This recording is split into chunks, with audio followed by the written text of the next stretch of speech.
Bem-vindos ao Grupo Marcos, eu sou o Carlos Luiz, estamos agora no nosso PodSim 105, A Compaixão dos Bebês, que é mais um episódio da nossa série Compaixão e Caridade.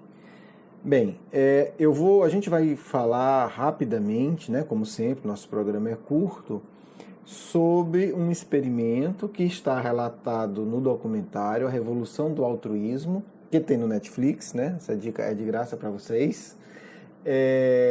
Que vai falar, né? A gente já falou um pouco de outros experimentos, vai falar um pouco das pesquisas científicas e algumas histórias de vida que mostram que a compaixão, a bondade é algo inato na natureza humana.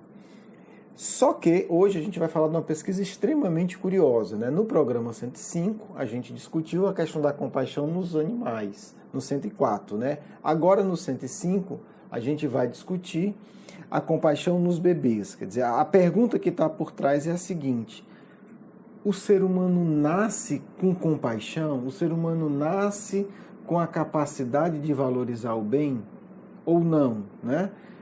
Como pensa uma parte dos materialistas, né?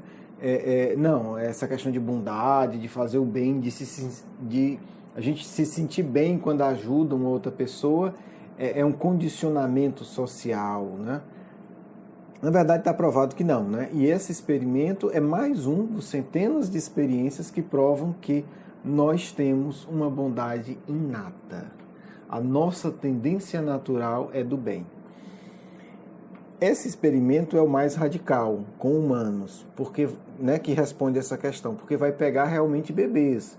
A gente está falando de crianças, de recém-nascidos com 3, 4, 5 meses. Né? São indivíduos que não falam, que não desenvolveram ainda sequer a fala. Então eles não teve tempo, não teve essa doutrinação, né, esse condicionamento que vai, né, que muitos vão alegar que é por isso que a gente faz o bem. Também não há medo de punição. Então não há nem um reforço positivo no sentido do bem, claro e objetivo do ponto de vista da sociedade, e nem há uma punição no sentido de punir, gerar algo desagradável quando a criança opta pelo negativo, né, pelo que a sociedade julga que é negativo. Bem, vamos ao experimento, que ele é muito mais interessante do que isso, né? Primeiro, a genialidade dos pesquisadores. O que é que eles fizeram? Eles criaram uma situação em que a criança vai decidir quem é melhor. Né? E é bem interessante. Quem puder, assista o documentário, vale muito a pena. Eles pegam um boneco branco, um cachorro branco, são todos do mesmo tamanho, são iguais, né? É uma pesquisa científica bem feita, então eu não vou entrar nos detalhes, né, da metodologia. Tem um pouco no documentário, quem quiser pesquisa mais, mas assim, é uma pesquisa científica estruturada. Os bonecos são iguais, não há nenhum com a cor que se destaque mais do que o outro. Quer dizer, todos esses detalhes são eliminados no sentido de, ele escolheu o boneco tal porque a cor é mais forte. Não tem isso. Então, assim, são 3 bonecos, 3 cachorros idênticos, com uma pequena característica diferente. O que está abrindo na caixa é branco, os outros 2, um possui um macacão azul e um amarelo, né? O azul e o amarelo têm a mesma intensidade de cor. E a história é a seguinte: o boneco branco tenta abrir a caixa. Se eu errar as cores aqui, né, o branco com certeza abre a caixa. Um dos bonecos entra, né, em cena e ajuda o boneco branco a abrir a caixa.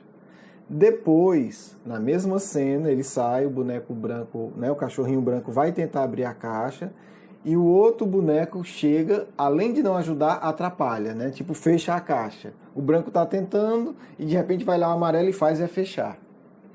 Então, essas 2 cenas são repetidas na frente da criança, dos bebês. E depois que ele assiste essas 2 cenas, o boneco azul ajudando o boneco branco a abrir a caixa e depois o boneco amarelo fechando a caixa, atrapalhando o boneco branco, ele vai escolher entre os 2, né? Então, olha que genialidade. Vai ter alguma preferência da criança pelo boneco que ajudou e pelo boneco que atrapalhou? Se a criança, né? É preciso dizer que essa experiência não é feita uma vez, né, gente? Isso tem que ser feito centenas de vezes com centenas de crianças, né? Não é uma criança só, para eliminar qualquer outro fator. Então esse experimento é feito centenas de vezes. E olha que interessante, é mudado de cor, né? Para uma criança o boneco azul é o que ajuda, na outra, né, com outra criança o boneco azul é o que atrapalha, para realmente ver se há uma opinião da criança. Feito isso, os bonecos são colocados na frente da criança. Olha que coisa incrível. A cada 5 vezes, 4 vezes a criança escolhe sempre o boneco que ajudou. Estatisticamente é um resultado extraordinário e incontestável.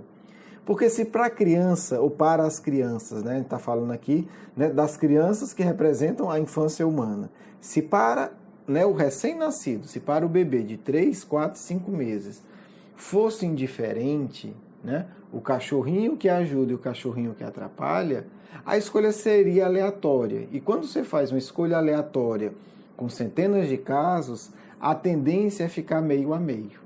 Né? Então, se cada 5 casos, 2 escolher uma coisa, 3 ou outra, ou em cada 10 casos, 5, né, escolheu o que ajudou e 5 escolheu o que atrapalhou, qual seria a leitura da experiência? Não há nenhuma avaliação moral. Né? Tanto faz, a criança tanto faz, ela nem liga. Ela escolhe o boneco lá e pronto. Mas um resultado 4 de 5, gente, né, que significa 8 de 10, é 80%. Nenhuma estatística científica vai dizer que isso é coincidência. Né? Matematicamente é impossível uma coincidência aí de 80%. Se fosse 50, né, ou 45, 55, porque toda pesquisa tem uma margem matemática de erro.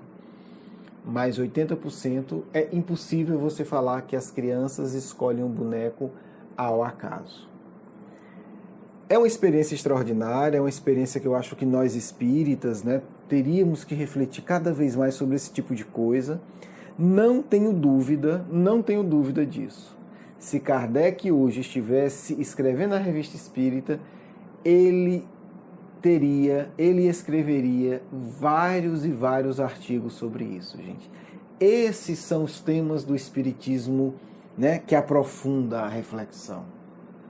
Não é ficar, desculpe falar, mas não é ficar só repetindo, porque fulano falou isso, o palestrante falou isso. Isso tudo é legal, mas assim, se a gente quer aprofundar, é isso. Quando Kardec fala que o Espiritismo dialoga com a ciência, é isso que ele está dizendo.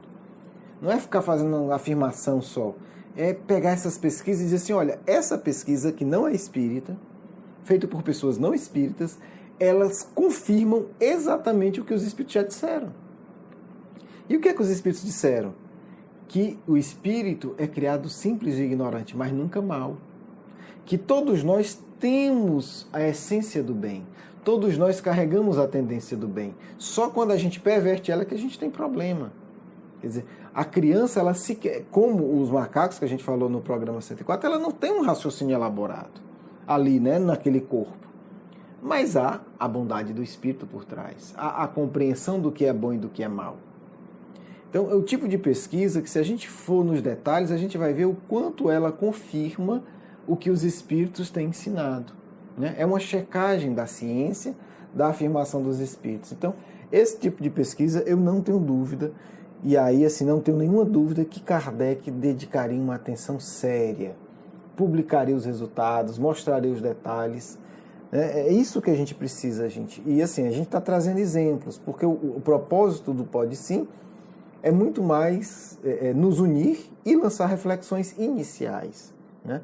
Que pessoas ligadas à psicologia, à ciência em geral, ao comportamento humano, se debrucem sobre essas pesquisas. Como seria interessante a gente ter um livro escrito, né?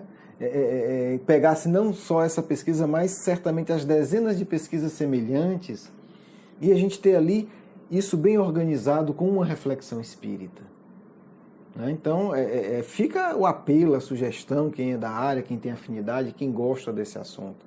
Estudar, pegar os autores, pegar as publicações, fazer um trabalho, né, como, né, um trabalho que agradaria Kardec. Então, fica essa sugestão para a gente poder fazer. Eu vou agora fazer uma relação com uma mensagem que, para mim, é extraordinária. É muito bem escrita, né? Mas, assim, sendo honesto, não é as que têm a maior beleza poética, a maior beleza literária para mim, mas talvez seja a mensagem que mais me marcou. Porque é uma mensagem que dá uma informação que é central para a minha evolução, que sou espírito atrasado. Né? É uma informação central. Eu digo, meu Deus, se o Evangelho segundo o Espiritismo não tivesse essa informação, para mim, ele seria muito menos útil, em termos de suporte teórico e de orientação. É a única, assim, uma mensagem que não pode tirar do Evangelho segundo o Espiritismo, para mim, seria essa. O Evangelho segundo o Espiritismo não teria a grandeza que tem. Eu posso ter lido e passado batido, como se diz, mas para mim, aqui se destaca que dessa informação que eu tenha em consciência só essa mensagem. A mensagem se intitula Piedade. E aí vamos entender, gente. Piedade aqui a gente pode trocar por compaixão sem nenhum problema, tá certo? Né? Compaixão hoje é uma palavra mais próxima da nossa cultura atual. Na época de Kardec, piedade, por toda a definição aqui dela, é a mesma coisa. Eu não vou entrar nessa reflexão porque não é esse o objetivo. Com certeza, essa mensagem voltará em outros programas, né? Talvez um programa dedicado a ela, porque ela merece. Assim, infelizmente para mim, que sou curioso, o espírito que assinou foi...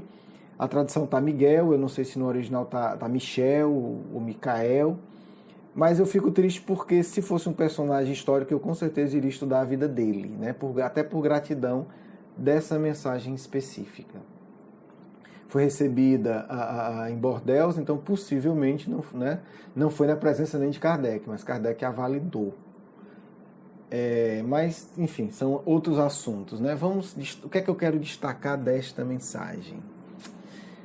Primeiro, esse ponto, né, a gente pode ler aqui com toda honestidade a piedade ou a compaixão. E aí, assim, ele vai falar que a piedade ou a compaixão é a virtude que mais vos aproxima dos anjos, é a irmã da caridade que vos conduz a Deus. Muito bonito, até aqui para mim não me deu nada prático. Não me deu nada prático. Eu vou ler só a definição para dizer que é a mesma coisa que compaixão. Aí ele continua dizendo, deixai o que o vosso coração se enterneça, se emocione, ante o espetáculo das misérias e do sofrimento dos vossos semelhantes. Então, o que é que a gente está falando aqui, gente? A gente está falando de empatia, que é a base da compaixão, que é isso daqui. Quer dizer, empatia é a capacidade de você se colocar no lugar do outro. Compaixão é a capacidade de sentir o que o outro sente. Então, é compaixão, né? Está fundamentada aí a minha definição, a minha tese. O que mais me interessa? Vamos lá. Porque aí, assim, é a coisa prática. Ok, espírito atrasado, eu sou. Já assinei termo de confissão, não tem problema nenhum, não vai ter polêmica sobre isso. Como espírito atrasado, né, meus dois grandes problemas se chamam orgulho e egoísmo.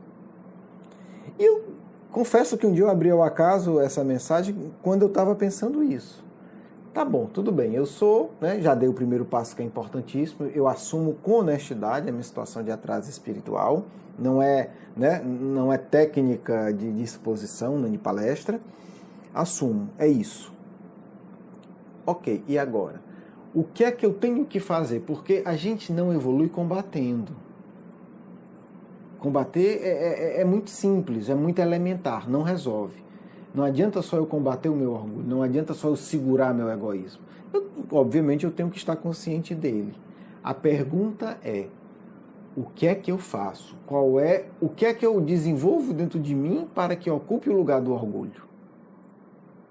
O que é que eu faço do ponto de vista prático? E aí, para mim, aqui está em 3 linhas. Nessas 2 linhas e meias que eu vou ler, para mim, é uma opinião pessoal, gente, né? Eu não ia dizer vale o Evangelho segundo o Espiritismo, que é exagero, mas assim, vale muito. Né? Talvez seja um dos ensinos espíritas mais importantes para a minha existência.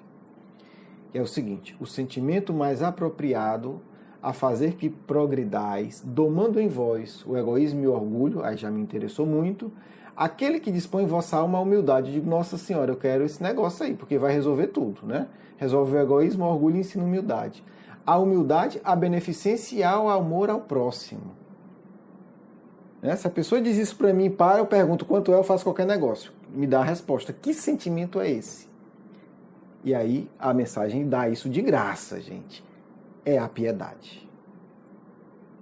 É a chave da evolução para você que é espírito atrasado igual a mim. Para você que não é, perdoe a empolgação, mas para mim eu encontrei um tesouro.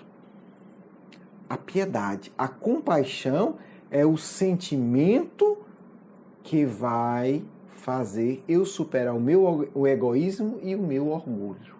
E vai trazer de uma forma honesta e poderosa dentro de mim a humildade, a beneficência e o amor ao próximo. E aí no final ele vai fechar dizendo o seguinte, porque depois eu vou falar disso, tem alguns tipos de meditação budista que faz realmente a técnica para você sentir o sofrimento do outro. Em outro programa a gente vai falar disso, mas olha como é que ele encerra. A piedade é o melancólico, mais celeste precursor da caridade. A primeira das virtudes, que a tem por irmã e cujos benefícios prepara e enobrece. Né? Então, a compaixão é esse sentimento profundo. E o que é a caridade? É a ação movida de plena compaixão. Né? Daí o nosso nome, compaixão e caridade. Então, a piedade ou a compaixão é o sentimento que nos faz, que nos capacita de sermos verdadeiramente caridosos. Tá certo?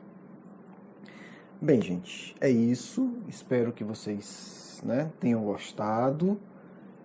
Para mim é um tema muito significativo e certamente depois a gente vai voltar nessa mensagem. Se alguém souber quem é esse espírito, me conta. Se alguém conseguir alguma pesquisa, porque eu também não pesquisei. Talvez pesquisando a Revista Espírita, né, o Centro Espírita de Bordéus, esse espírito possa ter outras comunicações com a mesma qualidade publicadas na Revista Espírita. Se alguém quiser fazer ou souber algum livro que já fez essa pesquisa, manda, contato@grupomarcos.com.br, tá certo? Eu lhe pago em vibrações e em preces. Meus amigos, é sempre uma alegria estar com vocês, né? Reforçando que este ano de 2017 é o ano de nós começarmos a nos encontrarmos. Estamos nos organizando, passo a passo, a gente vai ter proposta de contatos mais diretos e continuado com vocês que queiram. De qualquer forma, esse contato já é de imenso valor para mim, tá certo? E posso dizer que a equipe espiritual também devota-se, né, tenazmente, abnegadamente, para que a gente consiga manter esse trabalho e que os nossos corações, né, possam ir se unindo. Um grande abraço, muita paz, uma ótima semana para vocês. Vamos para a nossa segunda parte. Meus amigos, infelizmente tivemos um problema no áudio, mas felizmente a mensagem transcrita foi salva. Então a nossa mensagem final vai ficar apenas em forma de texto. Eu peço, por favor, que vocês leiam essa mensagem. Ela foi muito interessante, eu aprendi muito com ela e acho que muitos também podem aprender. Um grande abraço, até o nosso próximo programa.